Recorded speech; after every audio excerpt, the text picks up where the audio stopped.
Assalamualaikum warahmatullahi wabarakatuh. Pada video kali ini kita akan membahas tentang efektivitas komunikasi. Pada komunikasi antar pribadi, ada kalanya komunikasi berlangsung efektif, ada kalanya juga komunikasi tidak berlangsung secara efektif. Ada komunikasi yang berhasil, ada komunikasi yang gagal total. Nah, kita akan membahas tentang bagaimana itu komunikasi yang efektif.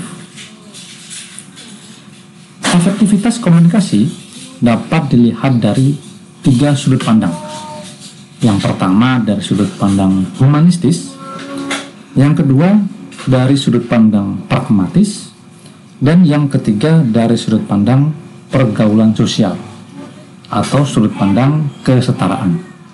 Nah, kita akan bahas pertama adalah efektivitas komunikasi dari sudut pandang humanistis. Dalam efektivitas komunikasi dilihat dari sudut pandang humanistis, terdapat 5 faktor.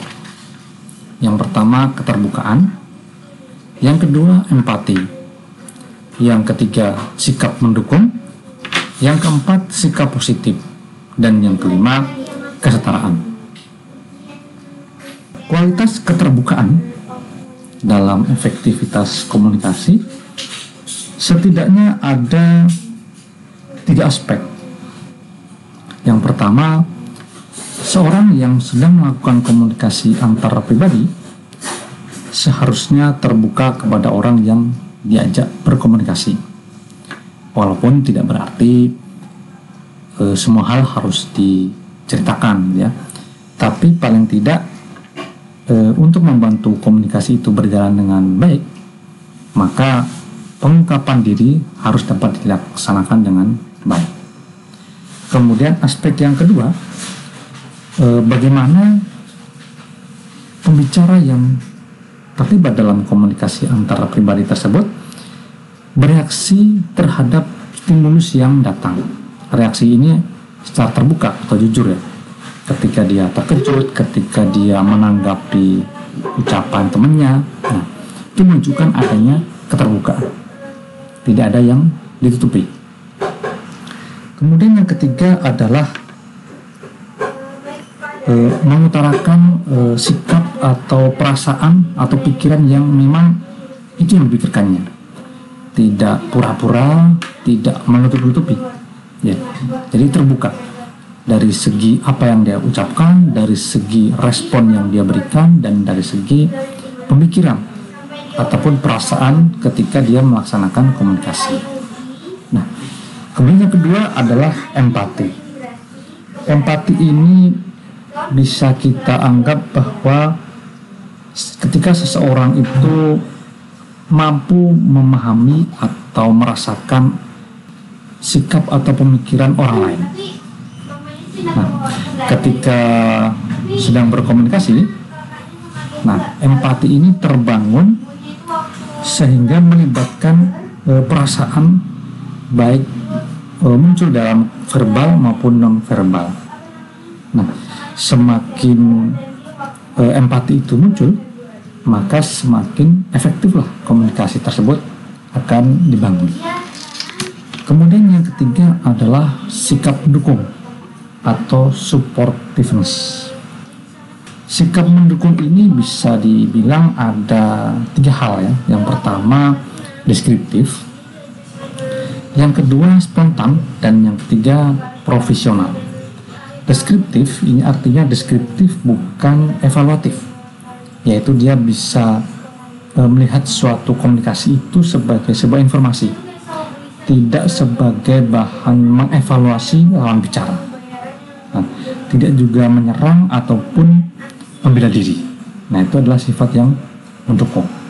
Kemudian yang kedua spontanitas, artinya dia terus terang dan terbuka terhadap pemikirannya. Apa yang dia pikirkan, apa yang ada di pikirannya, itu sama apa yang dia sampaikan.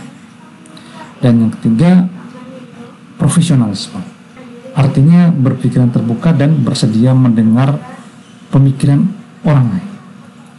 Nah, itu termasuk dalam sikap mendukung. Yang keempat adalah sifat atau sikap positif. Nah, di sini bisa berupa menyatakan sikap positif ataupun positif dalam mendorong orang yang diajak berkomunikasi. Ya, jadi dia memberikan mengkomunikasikan segala sesuatu melalui sudut pandang yang positif.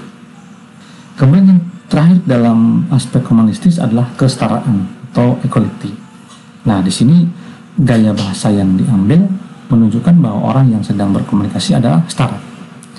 Tidak menyuruh misalnya, tidak menganggap dia lebih rendah, atau juga tidak menganggap lawan bicara sebagai bosnya atau lebih tinggi. Nah, kalau melakukan hal-hal kelima tadi, maka dari sisi humanistis akan tercipta efektivitas komunikasi. Pendekatan yang kedua untuk menilai efektivitas komunikasi adalah pendekatan secara pragmatis. Nah, ada kalanya ini disebut dengan model kompetisi. Ya, jadi dia memusatkan perilaku untuk mendapatkan hasil yang diinginkan. Yang pertama, efektivitas dilihat dari kepercayaan dirinya. Nah, suatu komunikasi tidak akan dapat berjalan dengan efektif jika kedua-duanya tidak percaya diri.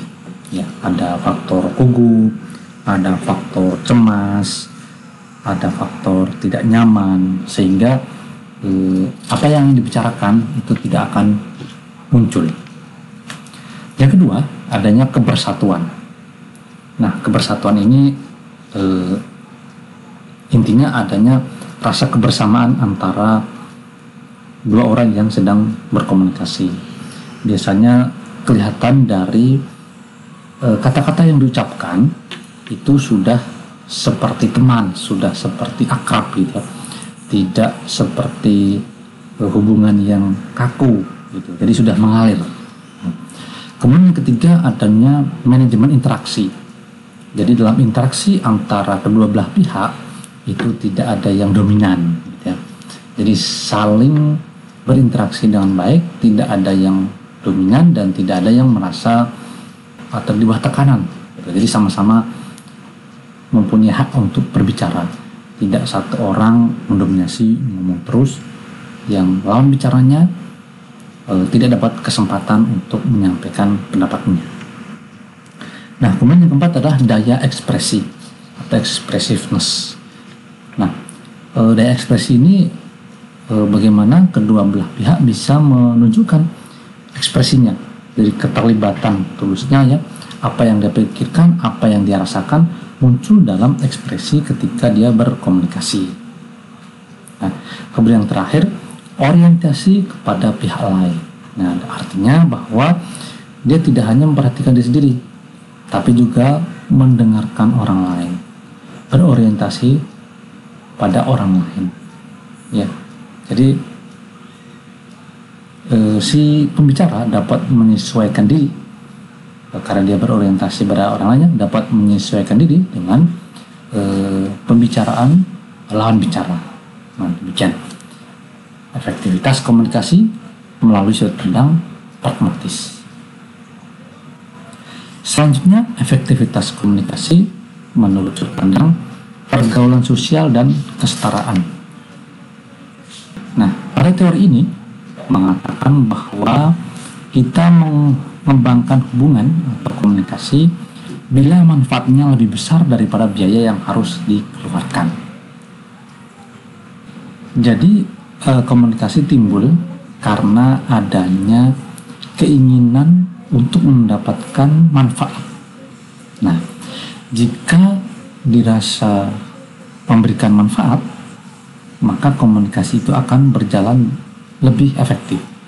Tapi jika dalam perjalanannya tidak memberikan manfaat, artinya antara pembicara yang satu dan lain tidak setara, maka tidak terjadi efektivitas komunikasi yang dikehendaki.